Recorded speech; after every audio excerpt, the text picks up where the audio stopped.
आम्रपाली बौद्ध काल में वैशाली के वृज्जसंग की इतिहास प्रसिद्ध लिच्छवी राजनृत्यांगना थी। इनका एक नाम अम्बपाली या अम्बपालिका भी है। आम्रपाली अत्यंत सुंदर थी और कहते हैं जो भी उसे एक बार देख लेता वह उस पर मुग्ध हो जाता था। अजातशत्रु उसके प्रेमियों में था और उस समय के उपलब्ध साहित्य में अजातशत्रु के पिता बिंबसार को भी गुप्त रूप से उसका प्रणयार्थी बताया गया है। आम्रपाली को लेकर भारतीय भाषाओं में बहुत से काव्य, नाटक और उपन्यास लिखे गए हैं। एक बार की बात है, महात्मा बुद्ध अपने शिष्यों के साथ घूमते हुए वैशाली नगरी में पहुंचे। वैशाली को उस समय 16 महाजनपदों में एक महत्वपूर्ण जनपद माना जाता था, जिसकी ख्याति दूर दूर तक फैली हुई थी। यह नगरी परम वैभवशाली और हर तरफ से संपन्न थी। महात्मा बुद्ध के आने की बात पूरे नगर में फैलते देर न लगी। जिसे जब पता चलता वह तभी उनसे मिलने पहुंच जाता और उनके उपदेश सुनकर खुद को भाग्यशाली समझता। बुद्ध का चरित्र ही ऐसा प्रभावशाली था कि उनसे प्रभावित हुए बिना कोई नहीं रह सका। उस नगर की गणिका और राजनर्तकी आम्रपाली भी बुद्ध से मिलने की इच्छुक थी। वह खुद महात्मा बुद्ध के पास चलकर आई और उन्हें अपने घर भोजन के लिए आमंत्रित किया। उसने इतने सरल और प्रेम भाव से बुद्ध से विनती की कि बुद्ध मना नहीं कर सके।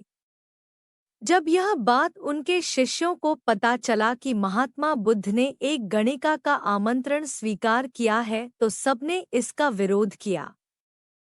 महात्मा बुद्ध ने बड़ी सरलता से अपने शिष्यों से कहा, मैंने तो उसकी प्रेम भावना देखी। उसने जिस भावना से मुझे बुलाया है वह बिल्कुल पवित्र और निश्चल था। वह आज मुझसे मिलने एक गणिका बनकर नहीं बल्कि एक भक्ति भाव से आई थी। फिर भला मैं कैसे उसका आमंत्रण स्वीकार न करता? वह चाहे एक वेश्या हो या फिर कोई सन्यासी। यथासमय बुद्ध आम्रपाली के घर भोजन के लिए गए। वह पहले से ही भोजन की सारी व्यवस्था करके भगवान बुद्ध के आने की राह देख रही थी। मन में यह विचार भी आ रहा था कि कहीं बुद्ध अपनी बात से मुकर न जाए। इतने बड़े सन्यासी भला क्यों एक वेश्या के बुलाने पर उसके घर आकर भोजन करेंगे? परंतु जैसे ही आम्रपाली ने बुद्ध को अपने घर आते देखा, उसकी प्रसन्नता का ठिकाना न रहा। वह दौड़कर दरवाजे पर गई और उनका स्वागत किया। खुद अपने हाथों से भोजन परोसा और उनकी आवभगत की।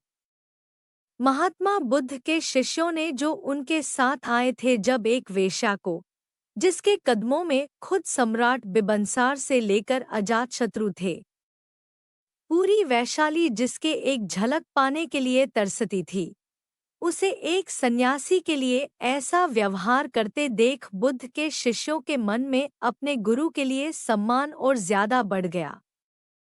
आम्रपाली ने महात्मा बुद्ध के व्यक्तित्व के बारे में जैसा सुना था, उनसे मिलने के बाद वह उससे ज्यादा प्रभावित हुई और उसी समय वह बुद्ध की शरण में चली गई।